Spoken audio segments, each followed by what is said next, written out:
So I'll go ahead and we're recording now. This is an interview conducted by myself, Emma Cieslik, on Tuesday, August 23rd, starting at about 6:04 p.m. Eastern Standard Time, about 3:04 Pacific Standard Time. For Queer and Catholic, a CLGS oral history project. I use she, her pronouns. We're recording this oral history interview via Zoom while I sit at Washington, D.C., George Washington University Library. And Xorje Olivares sits in San Francisco, California. I wanted to sincerely thank you for your time and for agreeing to contribute to the Queer and Catholic Oral History Project. Of course. Thank you for having me. Wonderful. And to start out the interview, could you please introduce yourself? Yeah, sure. So my name is Xorje Olivares. I'm originally from the South Texas region, essentially the Texas-Mexico border. Spent the first 18 years of my life there. And then after college, moved to New York City. I will say the entire time I was back home on the border, grew up in a very Catholic household.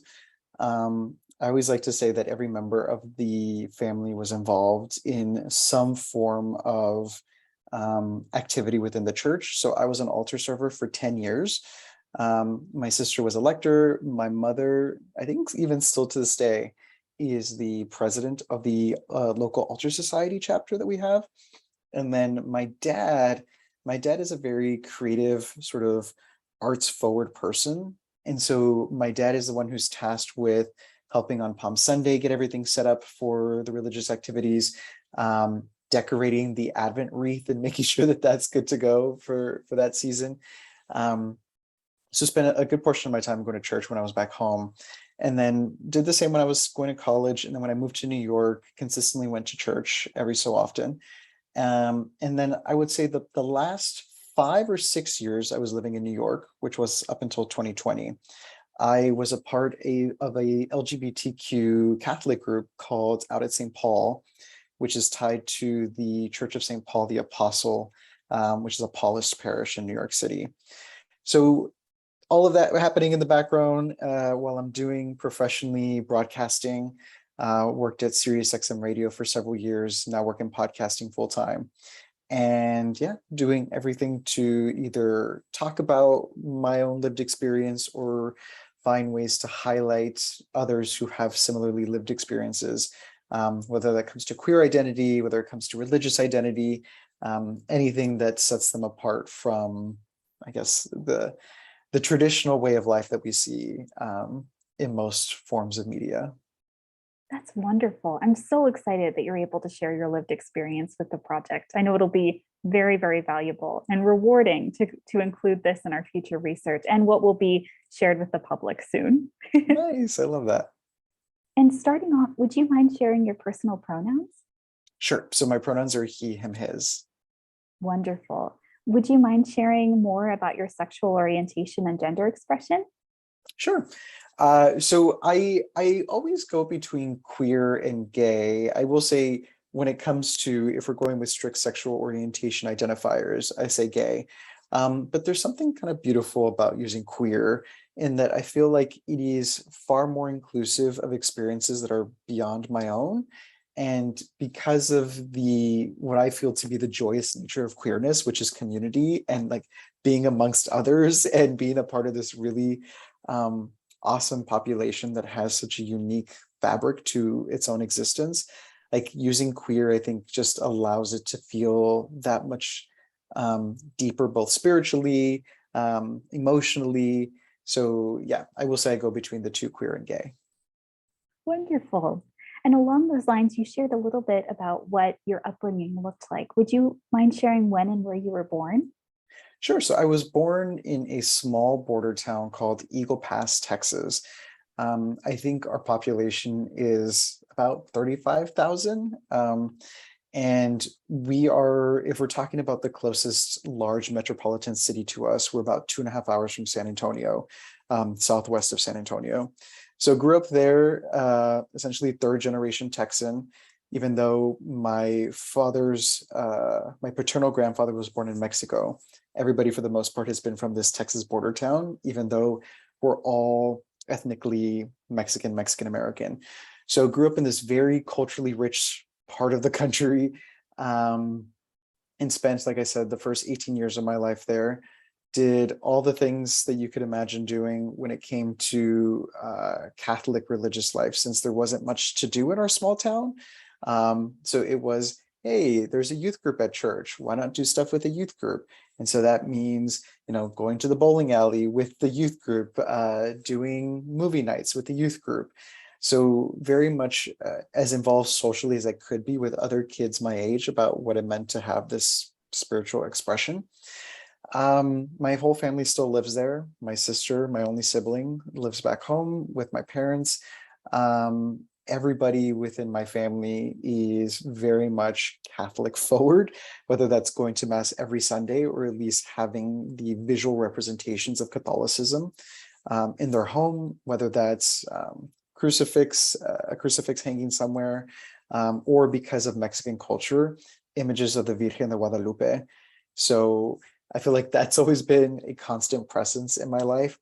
And then, like I said, went to college and consistently I went to the University of Texas at Austin, and they have a Catholic center, which oddly enough, I mentioned being a part of a Paulist parish in New York.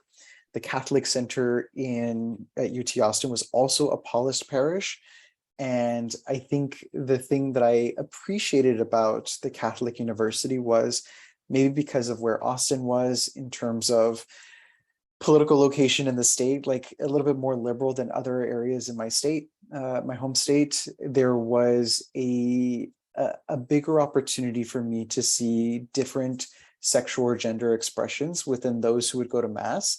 And I feel like that was my first introduction to understanding that, like, not everybody who goes to mass is the straight presenting person or somebody who exists within a quote unquote traditional lifestyle world.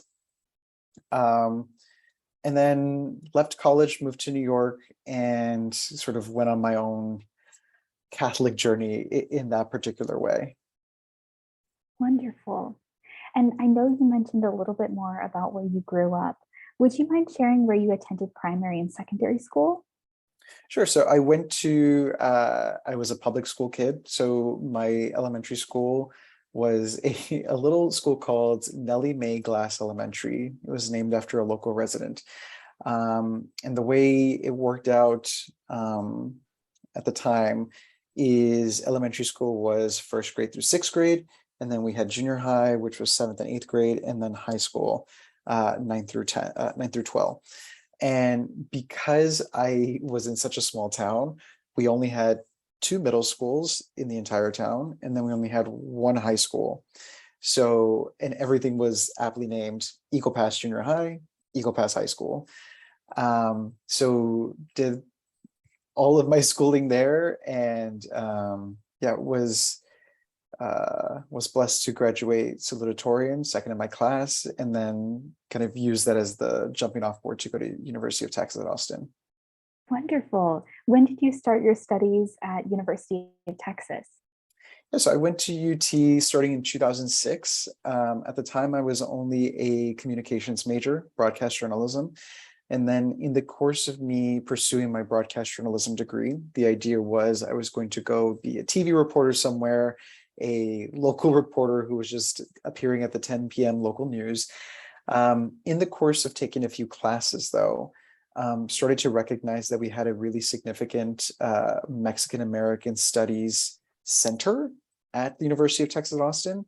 So started to learn a little bit more about the center and some of the academic offerings that they had, and then realized that this was something that I really wanted to spend some time getting to know a little bit better. So I had that become my second major, because I think my mentality at the time was, if I'm going to be a broadcast journalism major, and if I was going to be pursuing that as my career, I'm so sorry.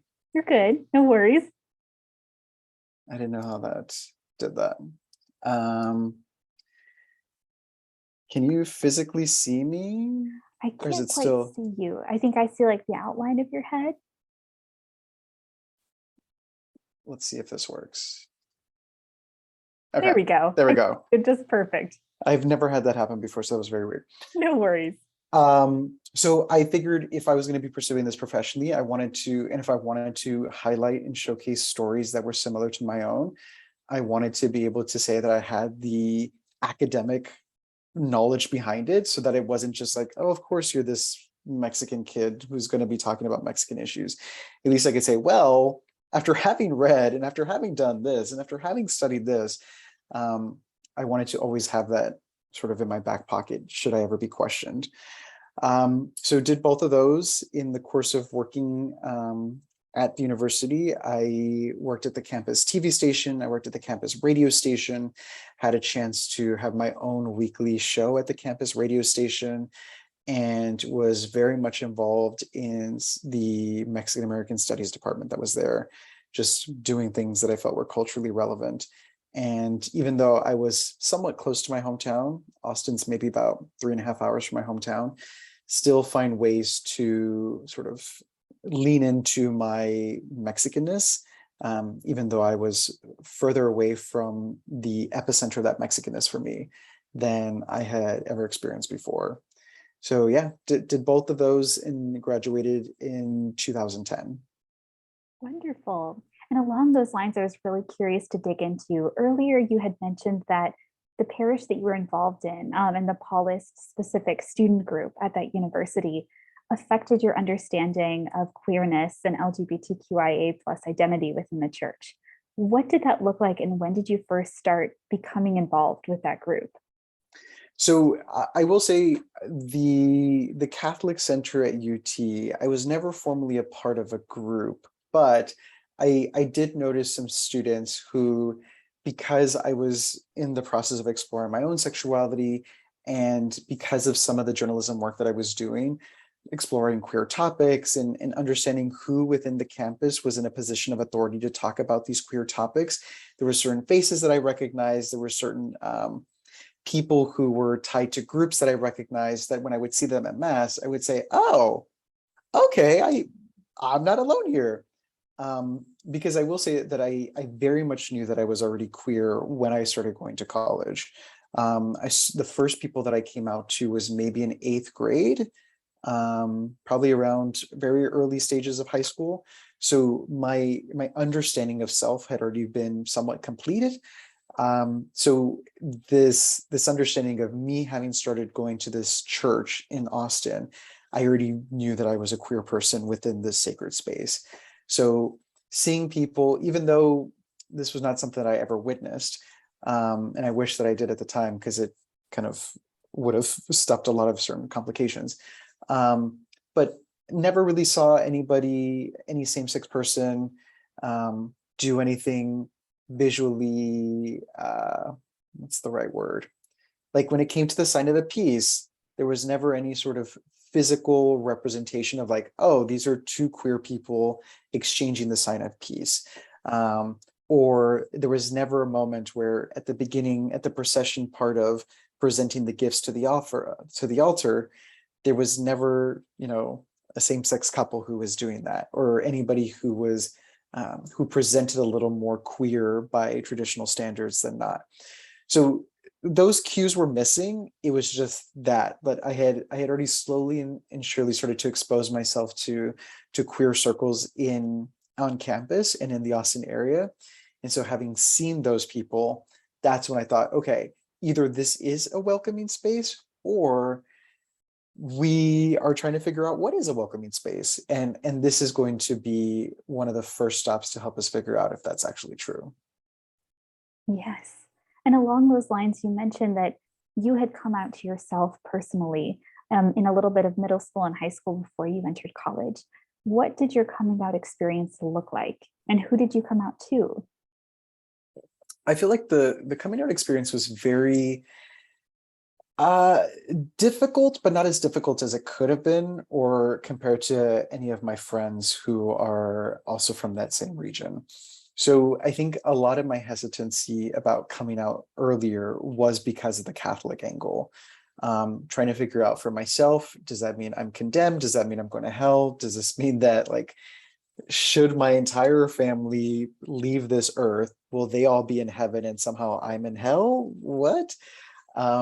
So I think after I was going through all of that roller coaster, I don't quite remember the moment where I had that realization of I don't think I'm going to hell. I think if I've been told this whole time that God loves me for who I am and I'm created in the image and likeness of God, like I doubt that he'll send me to hell. So I think once that realization happened, I was a little more forthcoming with who I was with my friends. And so I would say from eighth grade throughout my high school career, it was just coming out to friends. There was no coming out to family up until I was already in college. I figured, should anything come up, at least I'm somewhat on my own. It was kind of, you do all these little wrestling things with yourself and you try to figure out when to come out to somebody and how. But I came out to my sister my sophomore year of college. My sister was also attending the University of Texas at Austin at that time. She's my only sibling. She and I are incredibly close. And so one national coming out day, decided to use that opportunity to tell my sister. My sister was incredibly supportive, and for about 3 years was the only person in my family who knew. I did not come out to my parents until I was 22. I was already living in New York, and kind of similarly to how I felt in college, I felt at least I was already living in New York. I was establishing myself. Should I need an exit? I mean, every queer person thinks of this, right? There's this fatalistic mentality of like, what's going to happen when I come out? What do I prepare for? And so I was trying to prepare myself that if my parents didn't approve because of this Catholic and because of this Mexican background, I at least had New York to fall back on. And I'm always so grateful that my family was incredibly receptive of the news and took it upon themselves, which I appreciate. And I guess not many people think about this. My mother took the burden of me having to come out to everybody in my family back home, since we're in this very small hometown, and told the people that she felt like needed to know. So I didn't have to have that awkward conversation with aunts, with uncles, with cousins. My mother and my sister took that responsibility away from me. And it sounds weird even phrasing it that way, but I was glad that they did it. And I think in doing so, we're able to accept the reality of the situation more so because they had to keep repeating it to the people around us. So I would say part of the reason why I came out to my parents was because my first job, my first like real big boy job, was at Sirius XM radio working on the queer channel. And I was doing some on-air work on the queer channel. I don't know how I was able to make that happen at 22, but my parents kept asking me about like, when can we listen to you? When can we listen to you? So that precipitated that situation of like, how can I not say anything? So I'd like to say that from that moment forward, I was always coming out to people because I was always on that channel, and whoever listened to it, ta-da, here's this kid who's talking about being queer. But I never had to do the formal, hi, I'm gay, this is my life, take it or leave it. It has just been as a natural expression of my day-to-day that my queerness comes up, that my gay identity comes up. But the last time I formally had to tell somebody, oh, I'm gay, I feel like was that night 12 years ago or whatever. Yeah, I guess 12 years ago. I'm so glad to hear it was a positive experience Yeah, and that thank people you. around you supported you. I'm very glad to hear it. I was very blessed. I think I will say that it took my dad a little bit of time. But in that little bit of time, I never felt unloved. I never felt completely like cast out, excluded from family life or from this like Olivares love nest that we have as a family. I think it was just me providing him with the necessary space to be able to say what was on his mind, maybe even to just himself.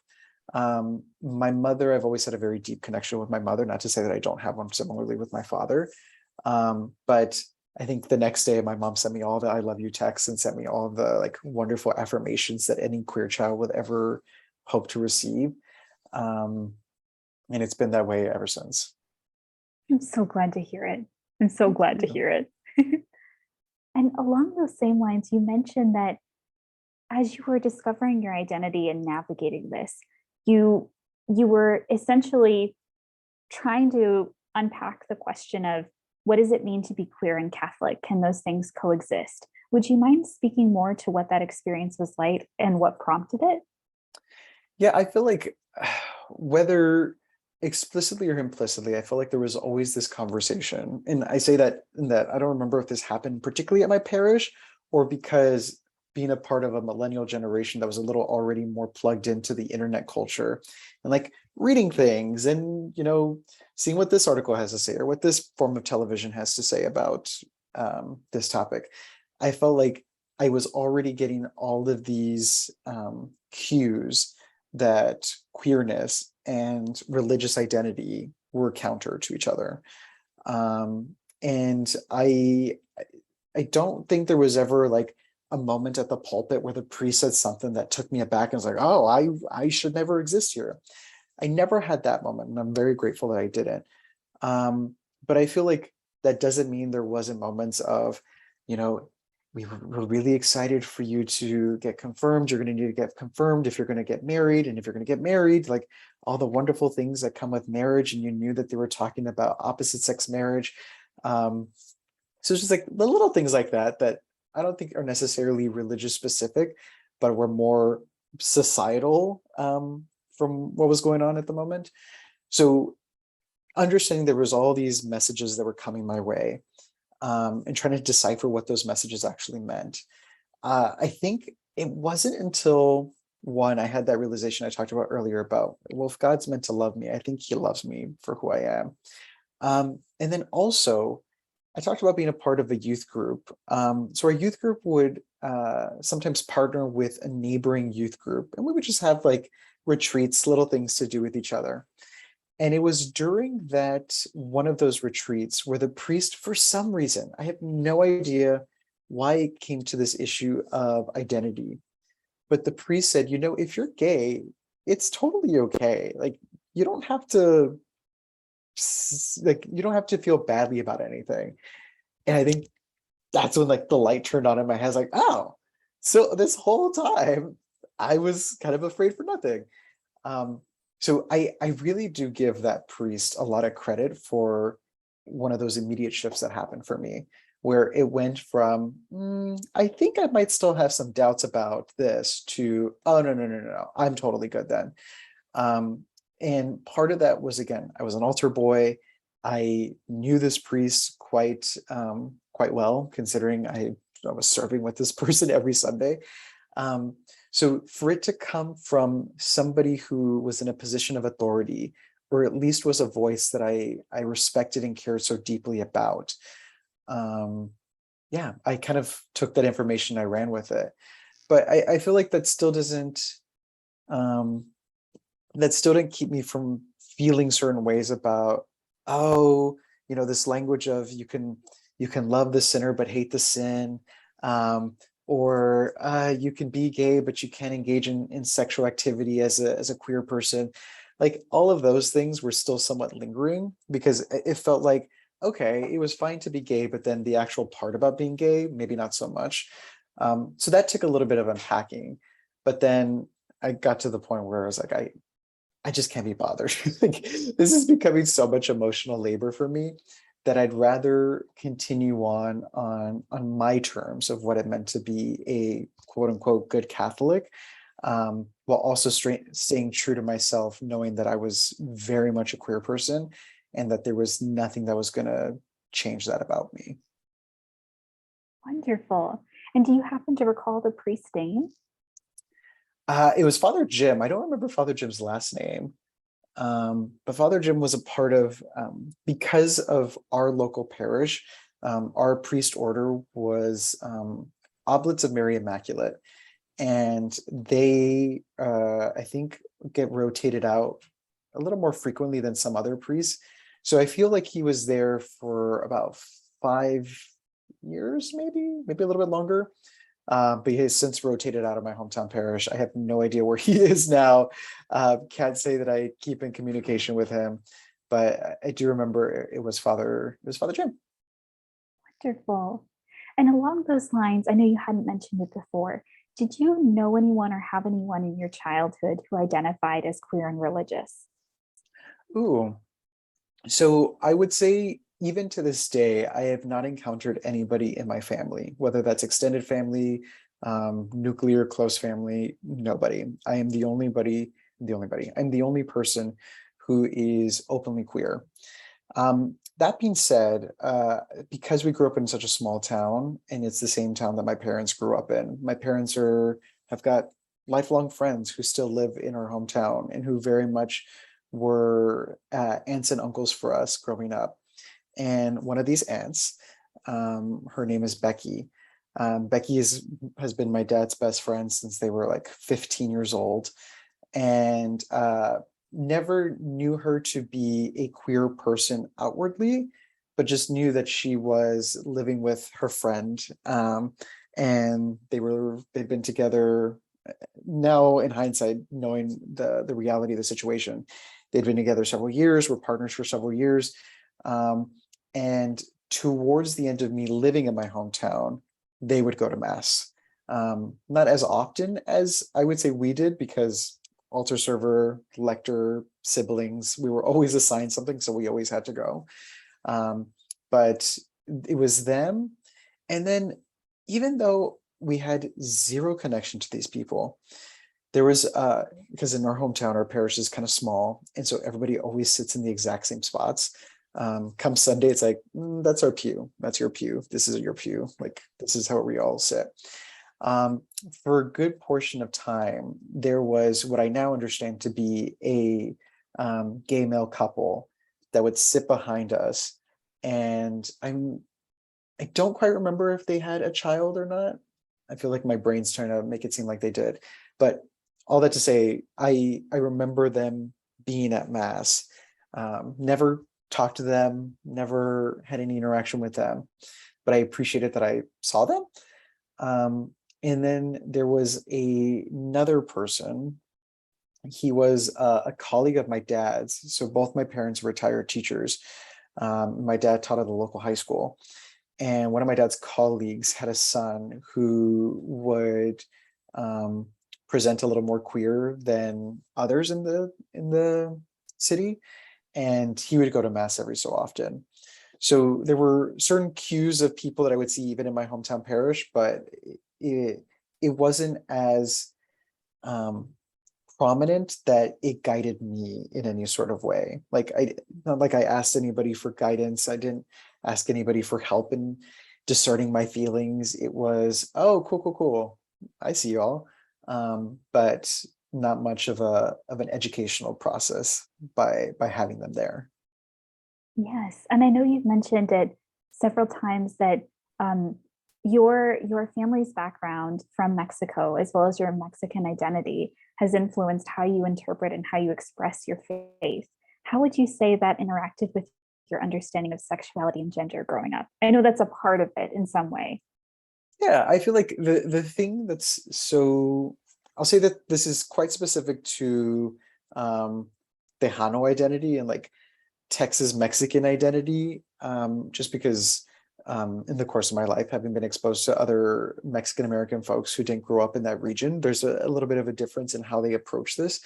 But at least for myself, and because I grew up in such a small town, it's very family based and very family oriented, and very much like when you have the big parties after the baptisms, and there's a big old party after the wedding, and of course the wedding's going to be at church.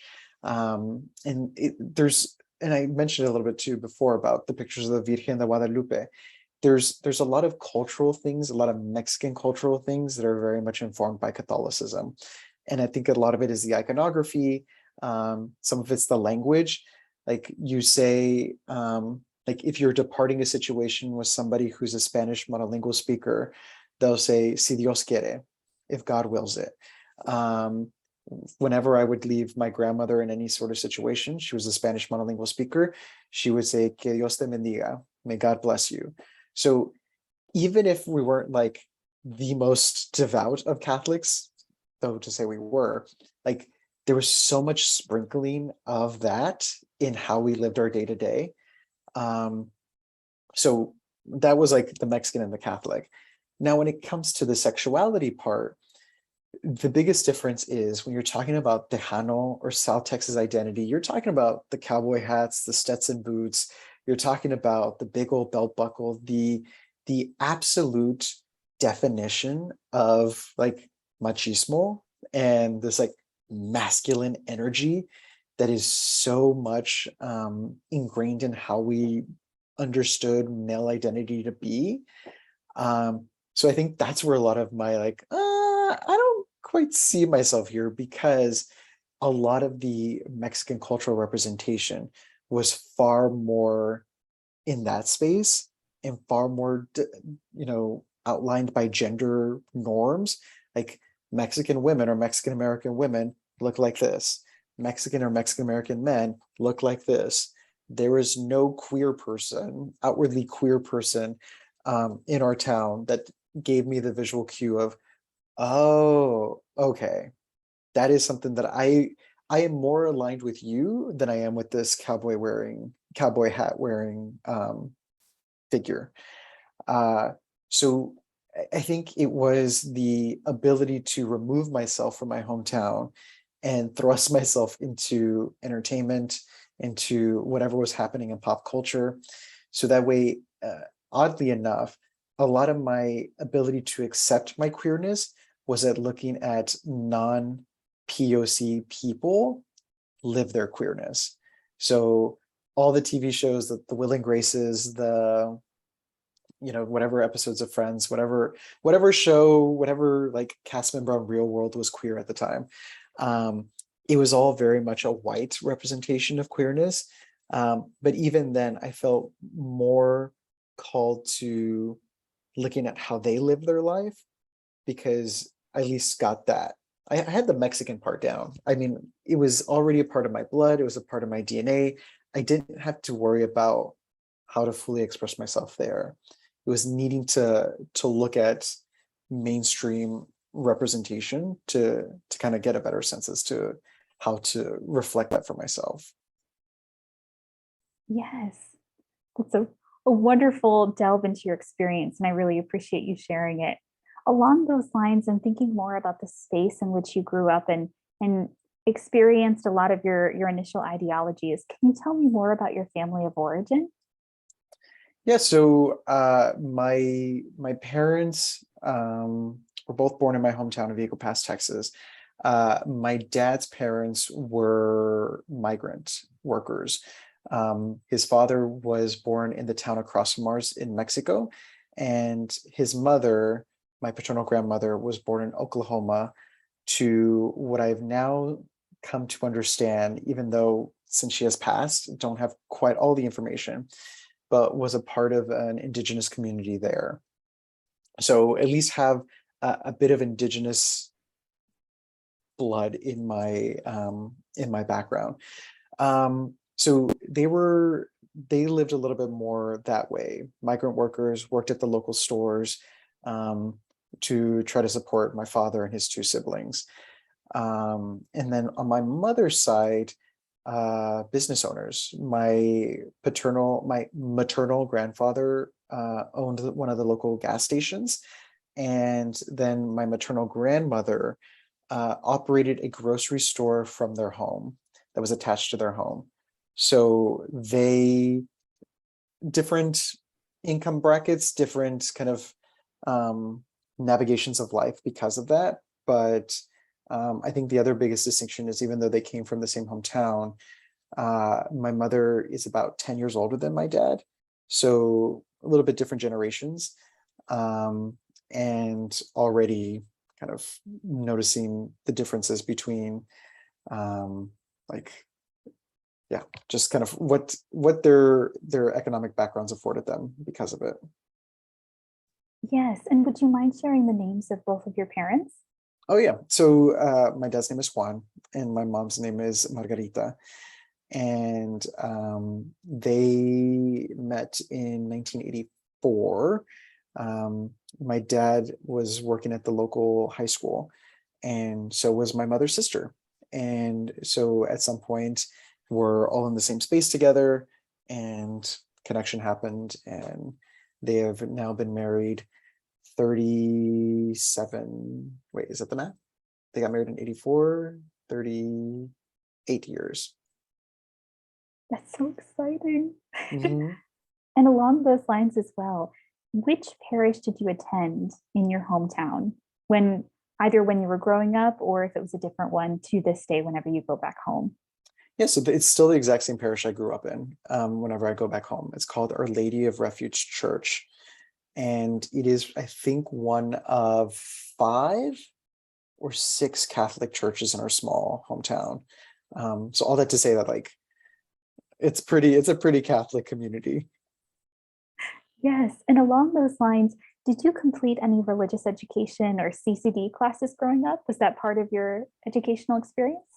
I did. So I never went to, so our Catholic school was quite small and only went to 8th grade. I never did Catholic school as a form of formal education, but I did go to CCD classes and did the whole First Communion, confirmation, all. I feel like if I started maybe in like 2nd or 3rd grade, and I would go to classes until maybe like 9th grade or 10th grade. So about 6 or 7 years. Yes. And along those same lines, what did you learn initially? Did you learn anything from those CCD classes about gender and sexuality? Was it more explicit, or I know you mentioned that some parts of your understanding came implicit from things you heard. Yeah, I can't say that I recall anything that was alarming or anything that would have given me pause as already a kid who knew that there was something different about himself. Um, I think if anything did come about, it was sort of what I would have learned outside of church too, which is I'm supposed to get married. I'm supposed to have the 2.3 kids, the white picket fence. Oh, everything's supposed to be glorious and amazing. Um, so nothing that made me feel unwelcome or made me feel othered. That makes sense. And then when did you first, I know to yourself came out about what that experience and identity looked like, but when did you first start to understand that as part of the wider queer and LGBTQIA plus community? Uh, can you say that again? Of course. So I know growing up, you had an understanding of what you yourself were as a gay man. But Mhm. when did you come to use that terminology? When did that become part of your Ooh, understanding? thank you. I will say, kind of, I did what unfortunately a lot of people do in this queer journey of using a very accurate orientation of bisexuality as a crutch to gauge how people would react to that. Because I could say, look, there's still part of me that's straight because I still experience attractions to women, um, even though I knew wholeheartedly that that wasn't true for me. Um, but slowly but surely started using that word, having full understanding of what that word meant, but still knowing that that word wasn't true for me. So I think when I first came out in 8th grade, I did use the word gay. And again, I think a lot of that was from having watched, this TV show, that movie, seen this music video where I knew what that looked like, and then kind of like Googling the right thing or seeing the right dialogue between people where the whole point of I'm gay. Oh, okay, I'm connecting the dots here. This makes sense. Um, so once I would say I used that like bisexuality entrance point for a couple weeks, like a month, and then I felt a bit ashamed for doing that. I was like, no, that's not right for me. So then really leaned into using the appropriate language and using the word gay for several years solely until I think maybe moving to New York. I think once I moved to New York and really got to see queerness more so than just gay male identity, that's when I made the shift of, okay, I kind of like this umbrella term a little bit better. Um, but yeah, as I mentioned, when I was growing up, there was really no person in my immediate space that used the word gay or used any sort of queer identifier. So couldn't really learn from them. So I think it really was whatever I saw in entertainment to kind of guide me in that direction. Yes. And along those lines as well, transitioning to that part of your life, when did you move to New York? So I moved to New York essentially right after graduation. I graduated from UT Austin in 2010. And because of the work that I was doing, got a job to work at ABC News, the network. And so moved in May of 2010 and lived there up until July 2020. And in the course of those 10 years, worked at primarily two spaces.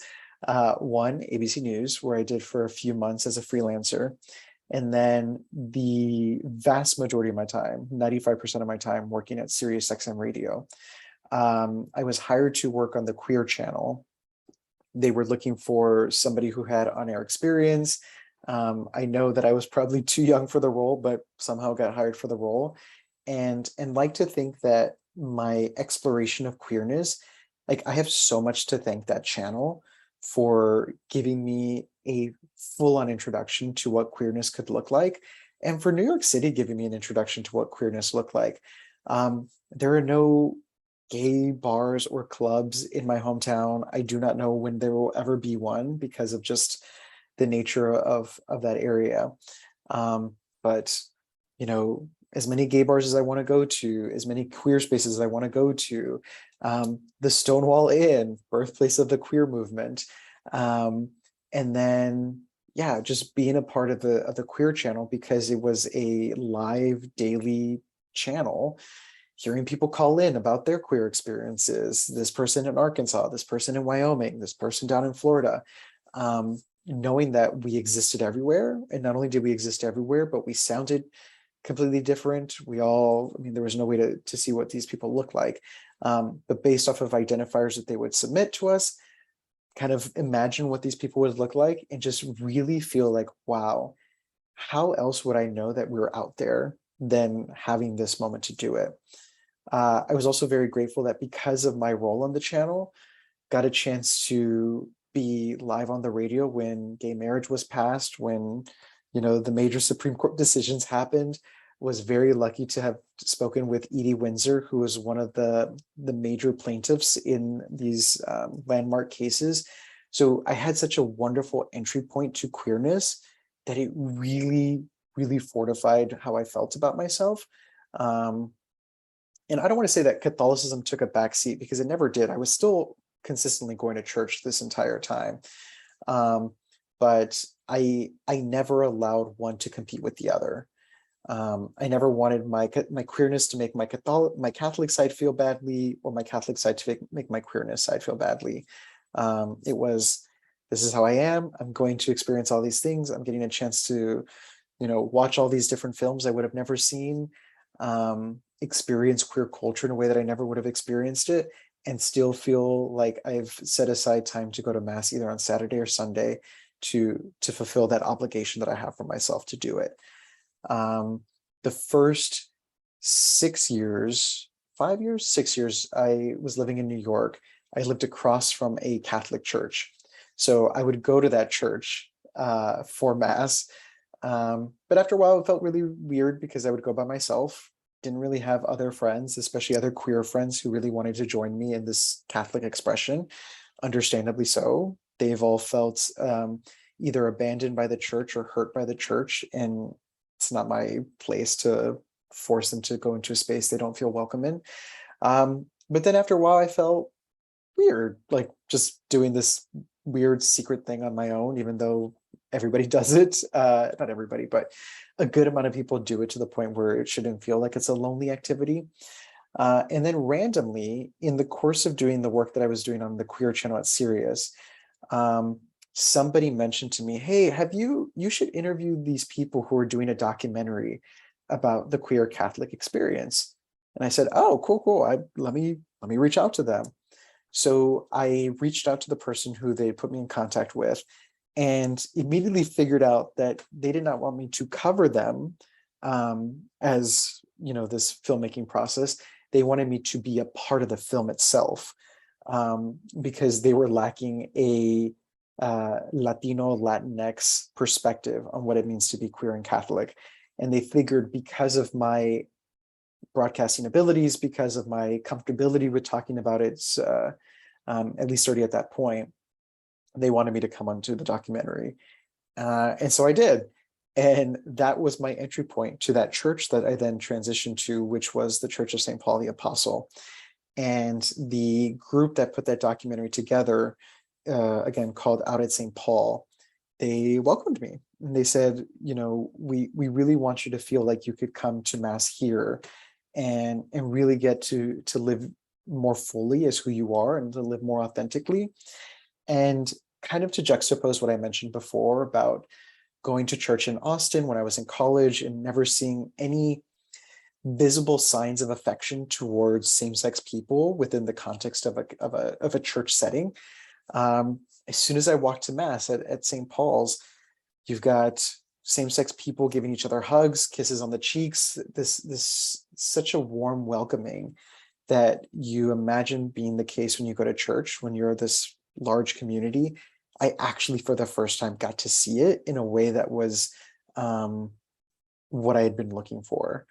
So said goodbye to the church that I was going for several years, that was across the street, and then started going to this church and dove headfirst into all of the activities that the church group was doing.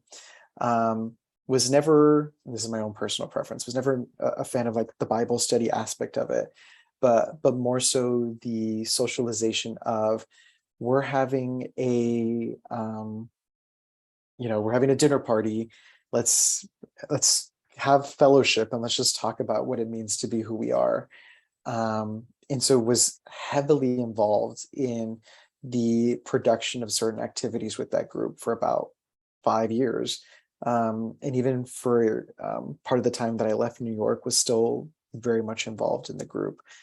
So it was, I will say that group and finding that group and being a part of that church was one of the most rewarding experiences of my life so far, in that I was able to see the version of myself that I had always wanted to see come to life. Finally was able to do that at that parish, because there was never any question marks about anything. So yeah, I probably half of my time in New York was spent making friends with that group, doing stuff with that group. I will note that that documentary that we did, it was presented to the Pope. The priest that we had at the time had an audience with the Pope, and amongst other folks who had been invited to go. And he provided a DVD copy of the documentary to the Pope. And from what I remember the priest saying, communicated to the Pope, and this is Pope Francis at the time, communicated to the Pope that this was on behalf of the gays from America, and that the Pope's response was, please have them pray for me. And assume that the Pope saw it, who knows? But yeah, I like to think that there was a version of the story where it ends where he did watch the documentary. Yes. And along those lines, what was the name of the first parish you attended in New York? St. Elizabeth's. St. Elizabeth's in Washington Heights, which is the neighborhood that I was at the time, and then moved to the Church of St. Paul the Apostle. Yes. And along those lines, I know you mentioned some activities that the ministry was involved in. what other activities changed over time or were added? What did the ministries look like? Yeah, so we would do bingo, we would do seasonal masses that were just specifically for our group. We would do outings with one of the homeless shelters in the area, specifically with the queer kids of that shelter.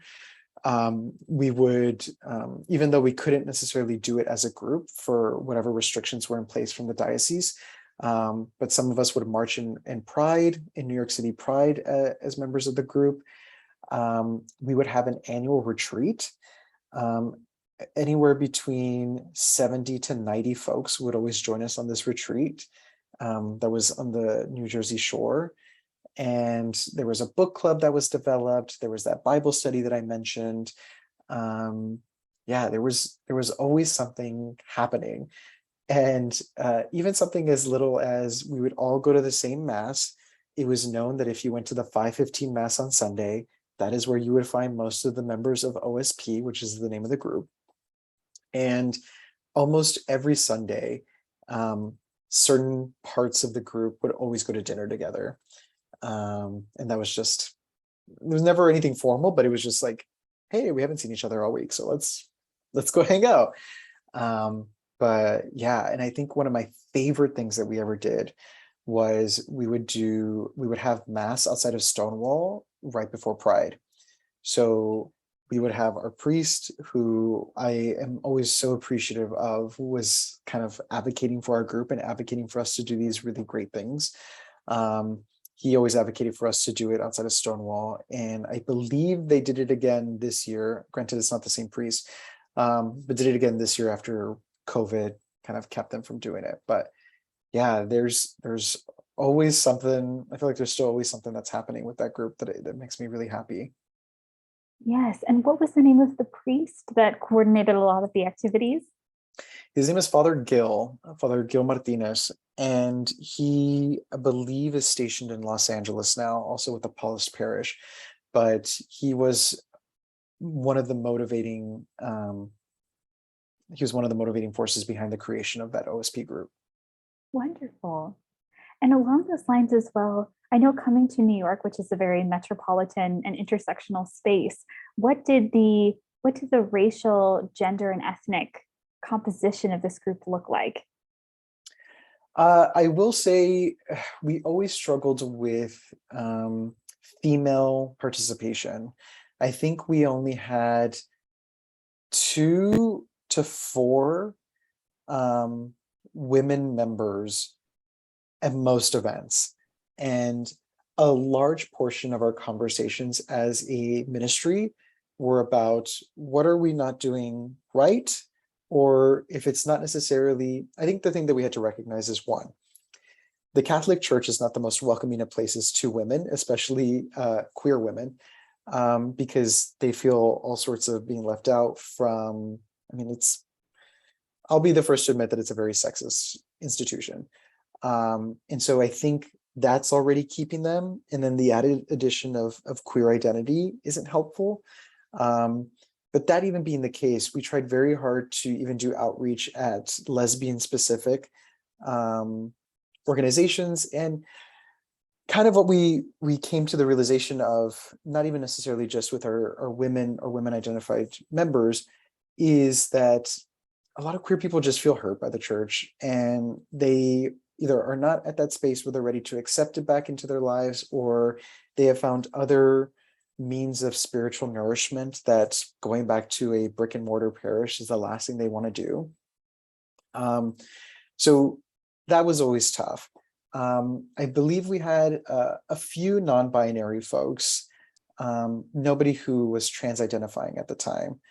And then I think we had a pretty great mixture of, there were a lot of Latinx folks, there were a lot of Asian American folks, a lot of white folks. Unfortunately, we did not have many Black members.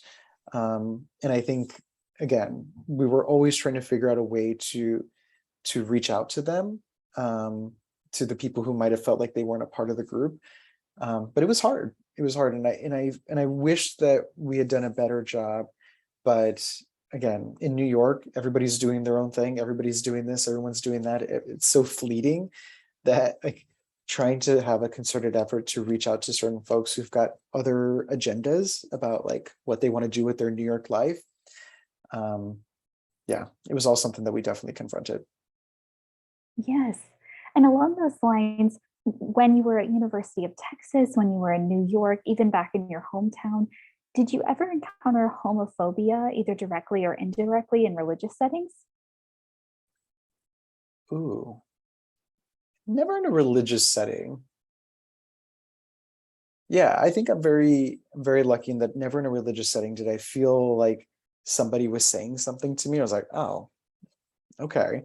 Um, Specifically, especially at this last parish in New York, never had any issues with that because of just how welcoming it was. And then to that first parish, that St. Elizabeth's parish, I was by myself, so I never interacted with anyone. I was like, hi, bye, did the sign of the cross, did my little thing. So never had enough time to develop a connection with somebody to even give them the opportunity to say something offensive. So yeah, thankful that never had to experience that. Yes. And in charting that, did you experience any homophobia outside of religious settings? And where did it happen? If you feel comfortable sharing. Yeah, so I would say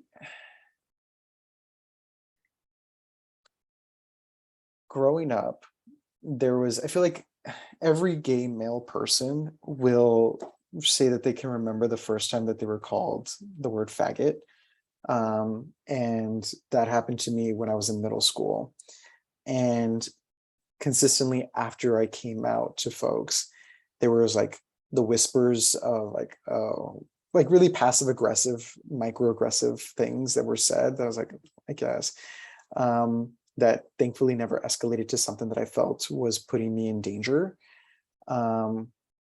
But I think most of the homophobic things that I've experienced were more so in a or became in like Mexican or Mexican American spaces, just because I was surrounded by other members of that community quite often in my life.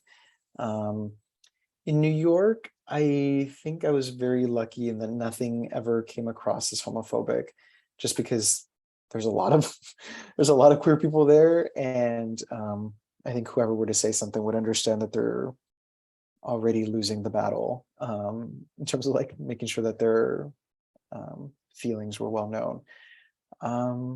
So yeah, I think it was just in those growing up moments that I remember. Sorry you experienced that. Thank you for saying that. And along those lines, I think in thinking full circle, I know you mentioned that you were in New York and now you're in San Francisco. What does your membership in the religious community look like in San Francisco now? So it's interesting you ask because it's almost non-existent. I think part of that's because of COVID. After leaving New York, there was a very brief stint in Boston.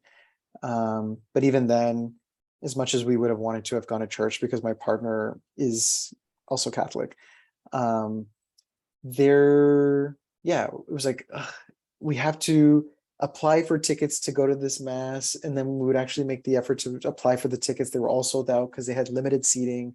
So like the opportunities to go to church were just never there over the past 2 years. Now in San Francisco, we do, because his family's from here, we'll do sometimes go to mass with his family, and it'll be a Spanish language mass, and it'll be at a parish that I do not think has a queer ministry, but again, because it's San Francisco and the air of the city is very much leaning queer than not, I would assume that it'd be okay. I have some friends who just recently moved to the city who are part of that New York group that I mentioned.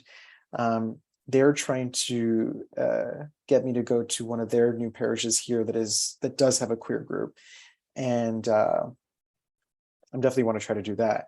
But what used to be the norm of going to mass every week or going to mass at least every other week, and being a little bit more consistent with my attendance, that has changed.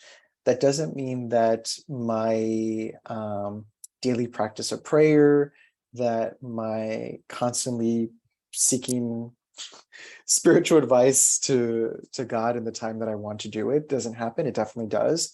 But the notion of like going through the motions of a regular mass and sitting and kneeling and standing and saying the prayers, that doesn't happen as often as it used to. Yes. And I know you mentioned, what is the name of the parish you attend now and the one that your friends recommended? So the parish now is called St. Mary's, and then the ones that my friends go to is called St. Agnes. Yes. And in thinking about that, and I know the pandemic has affected a lot of religious practice and what it means to be religious in an age of home quarantine and stay-at-home orders. How would you describe your religious practice? What things do you do that affirm or are part of your Catholic faith? So as you can see, I'm wearing a cross. I've had this cross since I got confirmed. This is the story that I have with this one is I went to World Youth Day in 2005 when it was in Cologne, Germany. It was the first World Youth Day that Pope Benedict did. And I was wearing this because I had just gotten confirmed maybe a year or two before. And I don't wear jewelry. This is the only piece of jewelry that I actually do wear. And while we were at World Youth Day, that final day when the Pope does Mass, there's a portion where he asks you to lift whatever you have so that he can bless it. And I remember I was like lifting whatever was around me, and I lifted this cross. And so I'd like to think that this is blessed by a Pope. And I like to wear it because I feel like it is my own version of protection. And I don't know, something like that is very meaningful to me. I don't commute because I work from home. And most of the time when I was living in New York, the commute to work was the perfect place for me to pray. So now I use the time that I walk my dog as the time for prayer, and just having that be both a moment of reflection for what's transpired and then what I hope to be the case moving forward. I do get still some enjoyment of going to Mass, especially those times that we do go with my partner's family.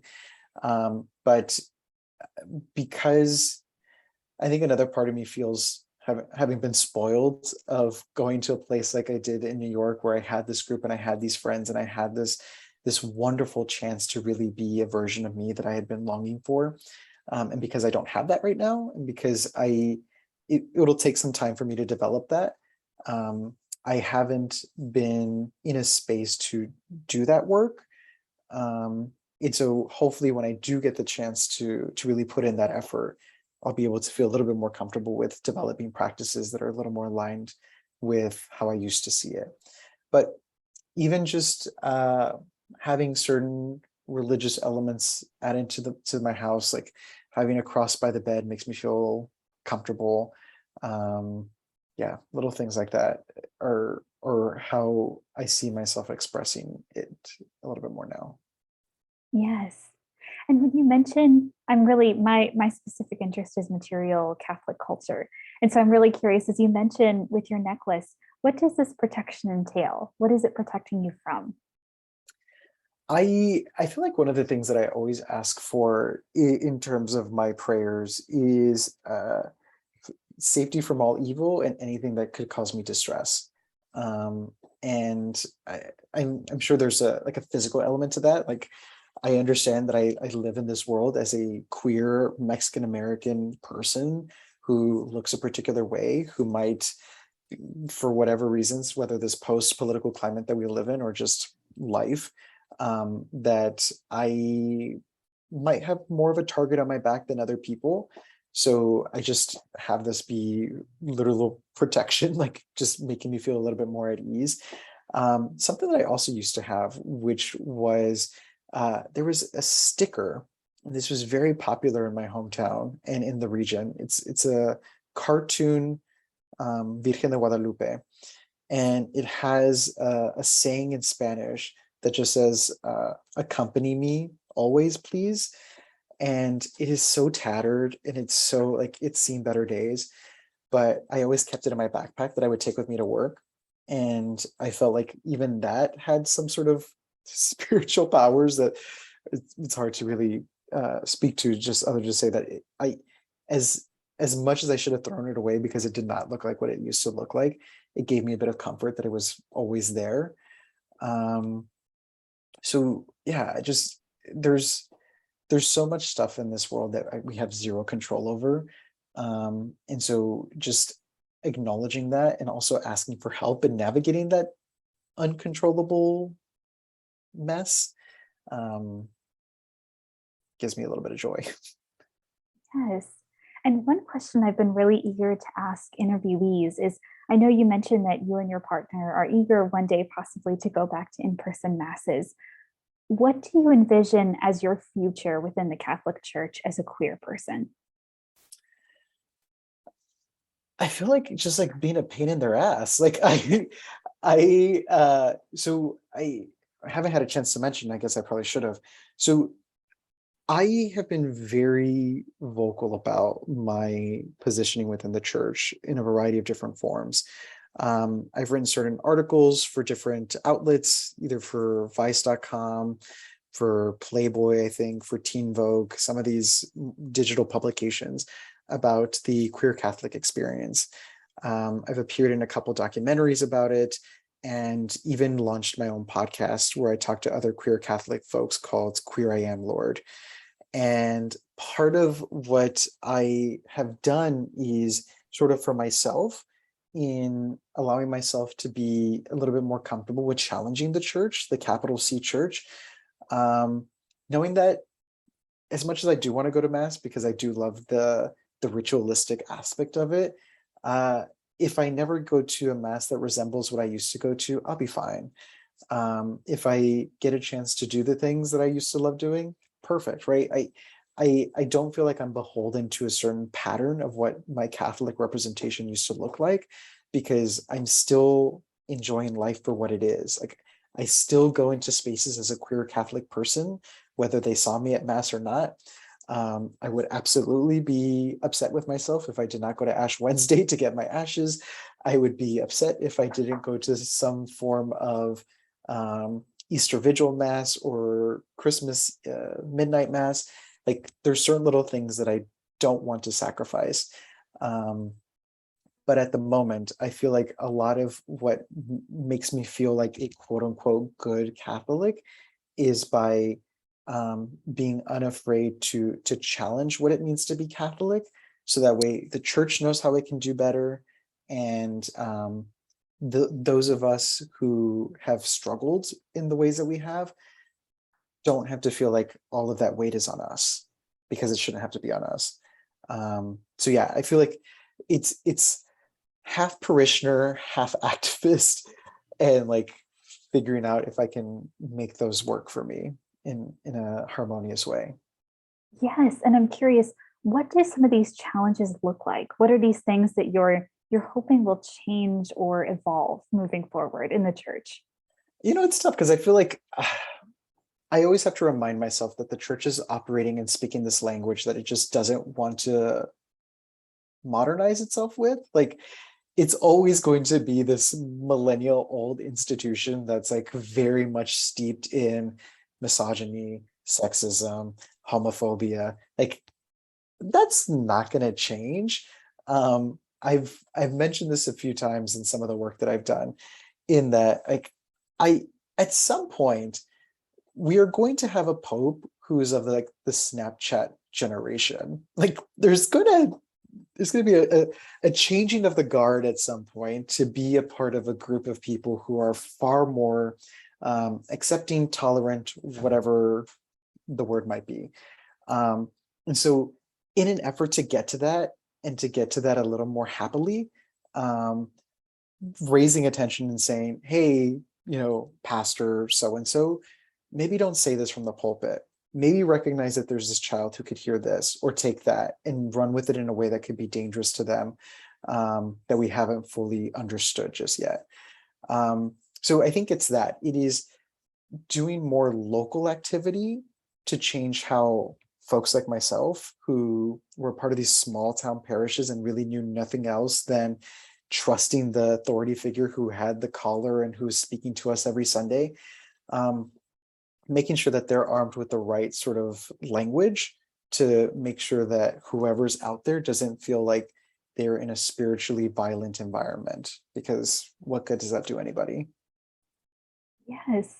And I believe my last question in bringing things full circle is, how do you see your religious and queer identity together? Are they compatible? Are they conflicting? Are they separate? You've touched a little bit on this, but to speak to it directly. Yeah, I feel like it's completely one and the same. Like I I've always said that I've known what it means to be Catholic longer than I know what it means to be gay, because it's like, ta-da, baptized, went to church. I've always seen my life in that lens. But because of just how steeped I've become in queer culture, because of my work and because of just where I've lived, I feel like I've now matched it. Like, I've understood Catholicism to the degree that I feel I'm most comfortable with, and I understand queerness to the degree that I'm most comfortable with. And all at the end of the day, as much as I can want to make this community feel happy with how I do it and this community feel happy with how I do it, I'm just happy with how I'm doing it. I don't need anybody's approval. I don't need somebody to tell me that I'm the right kind of gay or the wrong kind of gay. Same thing with my Catholic identity. I don't need anybody's approval to tell me that somehow I'm doing it the right or wrong way, because I know that I'm doing it the way that's my way. And so because of that, I don't allow any of those conflicts to exist anymore. I try to live my life in this very calm, even keeled way, and in trying to add the calamity that is like Catholic navigation as a queer person, I'd rather not. I'm grown. I've done the battles. I've done all of that internal, dealt with all that internal strife, and then come to just see that, like, I'm incredibly blessed to be queer. I'm incredibly blessed to be a queer Catholic, and I don't want to diminish either of those identities by saying that they can't be one and the same, because I feel like they very much are one and the same. Wonderful. That's a great point to end on. Did you have anything else you'd like to add into the interview before we conclude? I don't think so. I feel like I'm glad that I brought up the sort of activist aspect of it, that at least I'm trying to do a little bit more of. But yeah, I feel like that we kind of covered quite a bit. That sounds wonderful. Thank you so much for participating in this interview for Queer and Catholic, a CLGS World History project. I'm going to conclude the interview now. I really appreciate your time and support of the project. Yeah, of course. And then how does it work after? What are next steps from the process?